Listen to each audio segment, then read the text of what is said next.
മക്കള് വിശ്വാസത്തെ സ്ഥിരീകരിക്കണമേ എന്ന് പ്രാർത്ഥിച്ചുകൊണ്ടിരിക്കണം.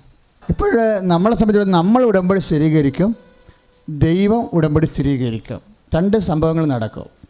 നമ്മളെപ്പോഴാണ് ഉടമ്പടി സ്ഥിരീകരിക്കണത്? അവൻ പറയണത് പോലെ ചെയ്യുമ്പോഴാണ്. നമ്മൾ പുറപ്പാടിൻ്റെ പുസ്തകമില്ലേ, പുറപ്പാട് പുസ്തകം 19:8 എന്താ പറയണത്? മോസസ് പറയും, കർത്താവ് നമ്മുടെ കൂടെ വരാം, ജെറിക്കോ കർത്താവ് പൊടിക്കാം, ജോർദാൻ കർത്താവ് വറ്റിക്കാം. പക്ഷെ കർത്താവ് നമ്മുടെ കൂടെ വരണമെന്നുണ്ടെങ്കിൽ നിങ്ങൾ വിശുദ്ധിയുള്ള ജനമായിരിക്കണം, മാതാപിതാക്കന്മാരെ ബഹുമാനിക്കണം. മോസസ് ജനങ്ങളോട് പറഞ്ഞു, കർത്താവ് നമ്മുടെ കൂടെ വരും, കർത്താവ് നമ്മുടെ കൂടെ വരും. പക്ഷെ എന്നാ ചെയ്യണം? നമ്മൾ കർത്താവിൻ്റെ വചനങ്ങളെ പാലിച്ചു കൊണ്ട് ജീവിക്കണം. ദൈവത്തെ ഒരു വ്യക്തിയായി കാണുമ്പോഴാണ് വചനത്തിന് പ്രാധാന്യം കിട്ടുന്നത്. നിങ്ങളുടെ വിശ്വാസബോധത്തിലെ ദൈവത്തെ ഒരു വ്യക്തിയായി കാണാൻ വേണ്ടി മനസ്സിൽ പ്രാർത്ഥിക്കണം. ഇപ്പോൾ എന്താ കാര്യം എന്നറിയാമോ? ദൈവത്തെ വ്യക്തിയായി കണ്ടു കഴിഞ്ഞാൽ ദൈവത്തിൻ്റെ വാക്കുകൾ ജീവനുള്ള വാക്കുകളായിട്ട് നമുക്ക് അനുഭവപ്പെടും. ഇപ്പോഴ് നിങ്ങളിൽ വസിക്കുന്ന പരിശുദ്ധാത്മാവിനെ ദുഃഖിപ്പിക്കരുത് എന്നൊരു വചനമില്ലേ, അല്ലേ? വേദനിപ്പിക്കരുത്. എഫേസ്യ ലേഖനം 4:30 നിങ്ങളിലുള്ള പരിശുദ്ധാത്മാവിനെ വേദനിപ്പിക്കരുത്, ദുഃഖിപ്പിക്കരുത് എന്ന് പറയുമ്പോൾ അർത്ഥം എന്താ? വേദനിക്കണത് സന്തോഷിക്കണം ആരായിരിക്കും? വ്യക്തിയായിരിക്കും, അല്ലേ? ദൈവം വ്യക്തിയായതുകൊണ്ടാണ് വേദനിപ്പിക്കരുതെന്ന് പറയണത്. Same thing with word of God. നമ്മൾ കർത്താവിൻ്റെ വചനം കേൾക്കണം. എന്തുകൊണ്ടാണ്? ദൈവം വ്യക്തിയായതുകൊണ്ടാണ്. ദൈവം ഒരു വ്യക്തിയായത്. ഇപ്പം നിങ്ങളൊരു വചനം കേൾക്കുകയാണെങ്കിൽ നിങ്ങൾ അറിയാതെ പ്രഘോഷിക്കണം എന്താണ്? ദൈവം ഒരു വ്യക്തിയാണെന്നുള്ളതാണ്. ഇപ്പം ദൈവം ശക്തിയാകും. പക്ഷേ എപ്പോഴാണ് ശക്തിയാകണത്? ഇപ്പോൾ 1 തെസ്സലോണിയ 5:19 1 തെസ്സലോണിയ ലേഖനത്തിലെ 5:19 നിങ്ങളിലുള്ള പരിശുദ്ധാത്മാവിനെ നിർവീര്യമാക്കരുത്. ഒന്ന് പറഞ്ഞേ. അപ്പോൾ വേദനിപ്പിക്കരുത് എന്നല്ല അവിടെ ഉള്ളത്. അവിടെ എന്താണ്? നിർവീര്യമാക്കരുത്. വീര്യമാക്കുക, നിർവീര്യമാക്കുക എന്താണ്? ശക്തിയായതുകൊണ്ടാണ്. പിടിയിടുക. ദൈവം ഒരു ശക്തിയായതുകൊണ്ടാണ്. അപ്പോൾ ദൈവം ഒരേ സമയത്ത് വ്യക്തിയുമാണ്, അതേസമയം ശക്തിയുമാണ്. ഇപ്പോൾ നമ്മൾ ഉടമ്പടിയുടെ വിഷയങ്ങളിലേക്ക് വസിക്കേണ്ടത് ആരാണ്? ഇഫക്റ്റ് ശക്തിയാണ് വരേണ്ടത്. പറഞ്ഞ മനസ്സിലായില്ലേ? പക്ഷേ ശക്തി വരണമെന്നുണ്ടെങ്കിൽ എന്ത് ചെയ്യണം? വ്യക്തി സ്നേഹിക്കപ്പെടണം, വ്യക്തി വിശ്വസിക്കപ്പെടണം. പിടി ഇതിൻ്റെ ഡൈനാമിക്സ് എന്താണ് എൻ്റെ മക്കൾ മനസ്സിലാക്കിയ സംഭവം കുറച്ച് എളുപ്പമാകും. ദൈവം ഒരേ സമയം ആരാണ്? വ്യക്തിയാണ്, അതേസമയം ശക്തിയാണ്. നമ്മളിലേക്ക് വരണത് എന്താ? ശക്തിയാണ്. നമ്മളിൽ നിന്ന് പോകേണ്ടത് എന്താണ്? സ്നേഹമാണ്. അതാണ് വ്യത്യാസം. നമ്മളിൽ നിന്ന് ശക്തിയല്ല പോകേണ്ടത്. നമ്മളിൽ നിന്ന് ദൈവത്തിലേക്ക് പോകേണ്ടത് എന്താണ്? സ്നേഹം.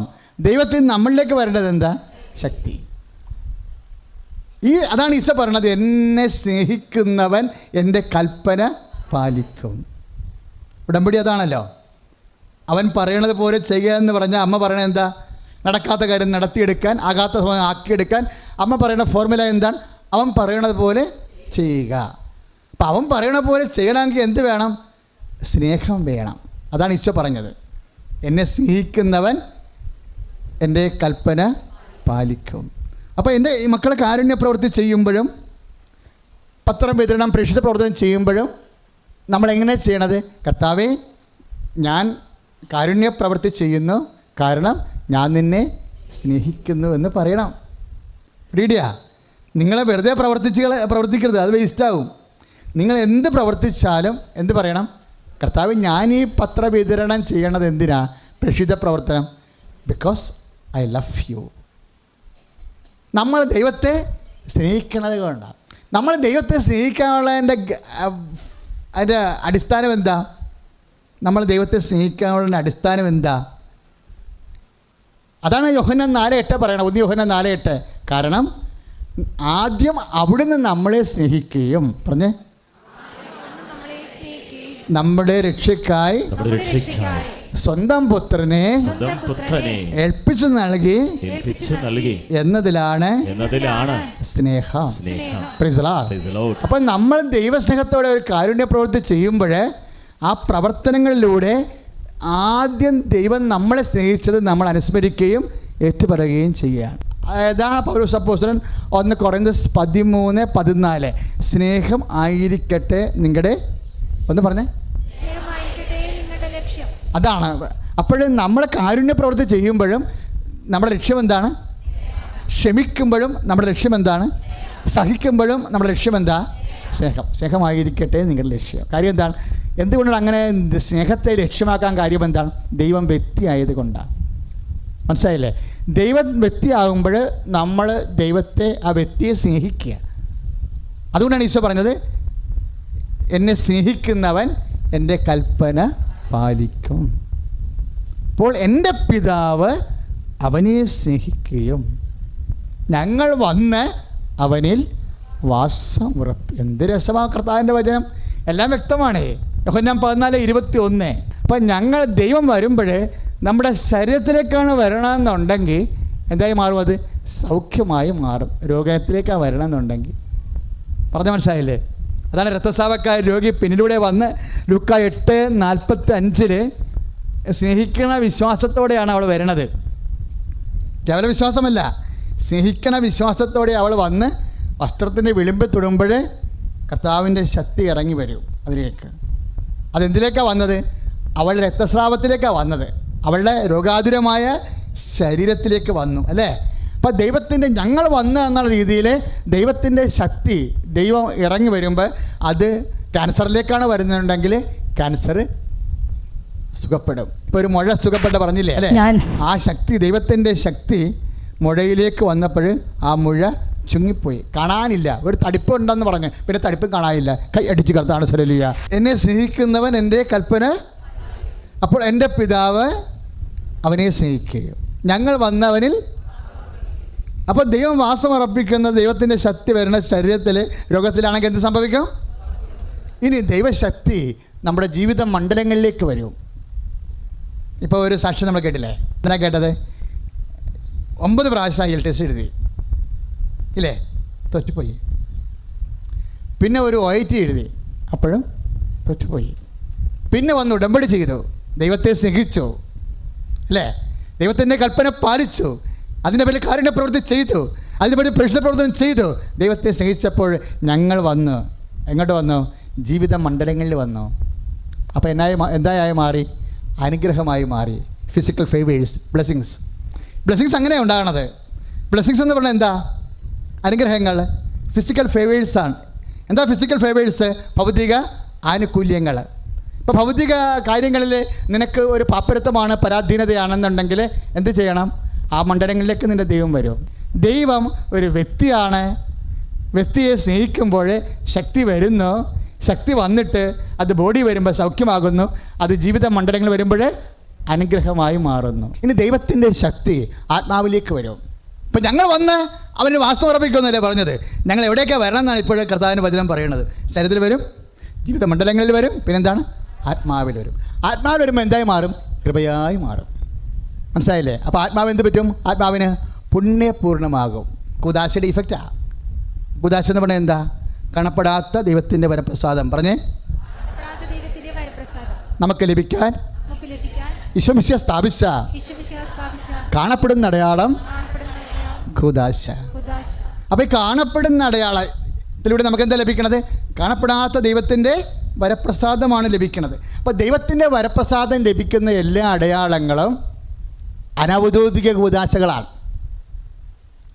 അതായത് കുദാശ അനുകരണങ്ങൾ. ഇപ്പോൾ ഓട്ടിസം ബാധിച്ചൊരു കുഞ്ഞ്, അവനെ ക്ഷമയോടെ നമ്മൾ പരിചരിക്കുന്നു. ക്ഷമയെന്ന് പറഞ്ഞാൽ ഹൈടെക് ക്ഷമയാണ്.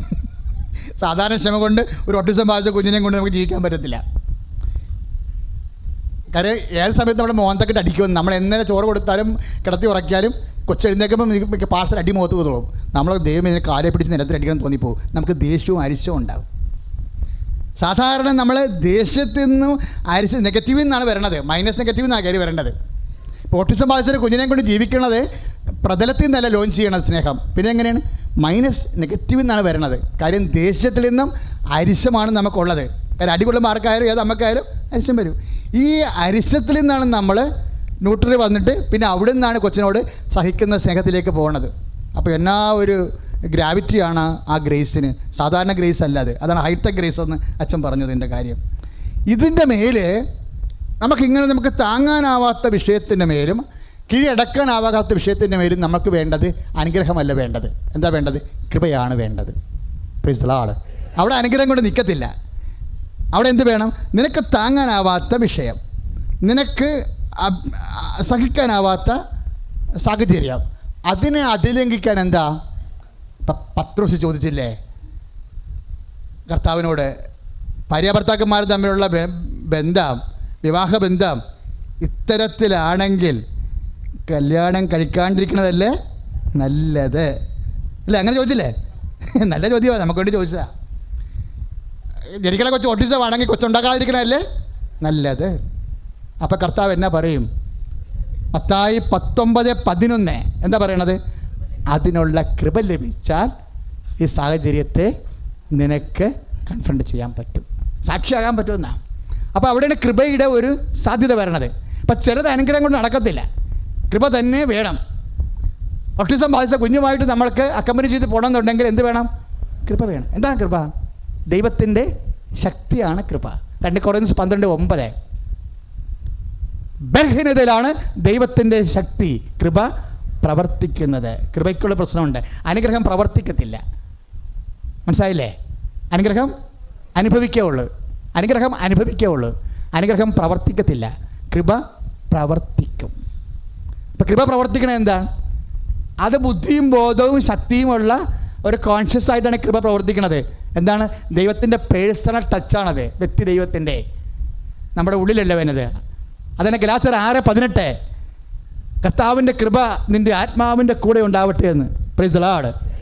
അപ്പോൾ ആത്മാവിലേക്ക് വരണത് എന്താണ്? വ്യക്തി ദൈവം ശക്തിയായിട്ട് വരികയാണ്. കൈ അടിച്ച് കർത്താവിന് ചൊല്ലുക. ഇന്ന് വരെ ആത്മഹത്യ ചെയ്തിട്ടുള്ള എല്ലാ മക്കളും ചോദിച്ചിരിക്കണത് എന്താ? വിവാഹ തകർച്ചയായാലും സാമ്പത്തിക തകർച്ചയായാലും ബിസിനസ് തകർച്ചയായാലും ഇത്രയും സമാധാനക്കാരാണ് ജീവിതമെന്നുണ്ടെങ്കിൽ, ഇതാണ് ജീവിതമെങ്കിൽ ആത്മഹത്യ ചെയ്യണതല്ലേ നല്ലത്? ആത്മഹത്യ ചെയ്യാതിരിക്കാൻ മാർഗമുണ്ടെന്നാണ് അവൻ മനുഷ്യരാശിയോട് പറഞ്ഞത്. അതിനുള്ള കൃപ മേടിച്ചാൽ മതിയെന്ന്. അതിൻ്റെ കൃപ എന്ന് പറയുന്നത് എന്താണ്? അതിനുള്ള ദൈവത്തിൻ്റെ ശക്തി. എങ്ങനെയുള്ള ശക്തിയാണ്? വ്യക്തിയോട് കൂടിയ ശക്തിയാണ്. അതാണ് ഞങ്ങൾ വന്ന് അവനിൽ വാസം ഉറപ്പിക്കും. ഞങ്ങൾ വന്ന് അവൻ വാസം ഉറപ്പിക്കണത് അതിൻ്റെ പ്രോപ്പർ പ്ലേസ് എവിടെയാണ്? ആത്മാവ്. അതുകൊണ്ടാണ് ഗലാത്യർ 6:18 പറയണത് കർത്താവിൻ്റെ കൃപ നിങ്ങളുടെ ആത്മാവിൻ്റെ കൂടെ ഉണ്ടായിരിക്കട്ടെ. കർത്താവിൻ്റെ കൃപ മീൻസ് കർത്താവിൻ്റെ ശക്തി, കർത്താവ് വ്യക്തിയായി ഇറങ്ങി വരുന്ന ശക്തിയോട് കൂടിയ വ്യക്തിയുടെ സാന്നിധ്യമാണ്. അതാണല്ലോ മോസസിനോട് പറഞ്ഞത്. അതല്ലേ മോസസിനോട് പറഞ്ഞത്? വ്യക്തിയോട് കൂടിയ ശക്തി, അതാണ് കൃപാസനം. മോസസിനോട് എന്താ പറഞ്ഞത്? ജെറിക്കോയിൽ രാക്ഷസന്മാരാണുള്ളത്, യുദ്ധം ചെയ്ത് അവരോട് ജയിക്കാൻ പറ്റത്തില്ല, അവർ ഞങ്ങളെ എലി അപ്പം തിന്ന പോലെ തിന്നു കളയും. അവിടെ നിന്ന് ഞങ്ങൾ അവശേഷിച്ച് കുറച്ച് പേർ അവശേഷിച്ചാൽ ഞങ്ങളുടെ മുമ്പിലുള്ളത് ജോർദാൻ നദിയാണ്. ജോർദാൻ നദിയിലൂടെ ഞങ്ങൾ നീന്തി ചെല്ലുമ്പോഴുണ്ട് അപ്പുറത്ത് ജബുസേര്, പെരിസേര്, അതുപോലെ കനനൻസ്, അവർ ഞങ്ങളുടെ പെണ്ണുങ്ങളെയും കുഞ്ഞുങ്ങളെയും വെള്ളത്തിലിട്ട് വെട്ടിക്കൊല്ലും. ഞങ്ങൾ പോകത്തില്ല, ഞങ്ങൾ തിരിച്ചു പോവുകയാണ്. ഫറവോനോട് പട്ടാങ്ങി പറഞ്ഞുകൊണ്ട് അവൻ്റെ കൂടെ പട്ടിണിയില കഴിക്കാൻ വേണ്ടി പോവുകയാണെന്ന് പറയുമ്പോൾ മോസസ് പറയും, അങ്ങയുടെ ജനം തിരിച്ചു പോകണം യഹോവ. അവർ പോയി ഫറവോനോട് പട്ടാങ്ങി പറഞ്ഞിട്ട് പട്ടിണിയില്ല മരിക്കാൻ വേണ്ടി നിൻ്റെ വഴികളിൽ നിന്ന് പോയി. നീ ചെങ്കടപ്പെടുത്തിക്കൊണ്ട് വന്നത് വെറുതെ ആയെന്ന് പറയും. നീ വാഗ്ദാനം നാട് ചൂണ്ടിക്കാണിച്ചതും വെറുതെ ആയി. അവർക്ക് പേടിയാണ് ജീവിതത്തെ കാണുമ്പോഴേ. നമ്മളിൽ പലരും പേടിച്ചാണ് ഇവിടെ വന്ന് നിൽക്കണത്. കടങ്ങൾ കാണുമ്പോൾ, രോഗങ്ങൾ കാണുമ്പോൾ പേടിയാണ് നമുക്ക്. അവർക്ക് പേടിയാണ് ദൈവമേ എന്ന് പറയുമ്പോൾ ദൈവം പറയും, ഞാൻ അവരുടെ കൂടെ വരുമെന്ന്. വ്യക്തിയായി ശക്തിയായി ഞാൻ അവിടെ കൂടെ വരും. ഞാൻ അവിടെ കൂടെ വരാൻ, വ്യക്തിയായി ശക്തിയായി കൃപയായി അവിടെ കൂടെ വരാൻ നീ മാതാപിതാക്കന്മാരെ ബഹുമാനിക്കണം. നീ കൊല്ലരുത്, നീ വ്യഭിചാരം ചെയ്യരുത്, നീ കള്ളസാക്ഷ്യം നൽകരുത്, നീ കർത്താവിൻ്റെ ദിവസം പരിശുദ്ധമായി ആചരിക്കണം. അങ്ങനെ 10 നിബന്ധന കൊടുത്തപ്പോഴേ ആ നിബന്ധനയുമായി ഇറങ്ങി വന്നിട്ട് മോശം ഞങ്ങളോട് പറയും, നമ്മുടെ ദൈവം വ്യക്തിയായി ശക്തിയായി നമ്മുടെ കൂടെ സഞ്ചരിക്കും കൃപാസനമായി. അപ്പോൾ ജനങ്ങൾ പറയുന്ന വാക്കാണ്, കർത്താവ് ഞങ്ങളുടെ കൂടെ വ്യക്തിയായി ശക്തിയായി കൃപയായി ഞങ്ങളുടെ കൂടെ സഞ്ചരിച്ചുകൊണ്ട് ഞങ്ങളുടെ ശത്രുക്കളെ വെല്ലുമെങ്കിൽ, ജോർദാൻ വറ്റിക്കുമെങ്കിൽ, ജെറിക്കോ പൊടിക്കുമെങ്കിൽ, ഞങ്ങൾ കർത്താവ് പറഞ്ഞതുപോലെ ചെയ്യും, അവൻ പറഞ്ഞതുപോലെ ചെയ്യും. അതാണ് മരിയൻ ഉടമ്പടിയുടെ അന്തരാത്മാവ്. കൈ ഇടിച്ച് കർത്താവ് ഹല്ലേലൂയ.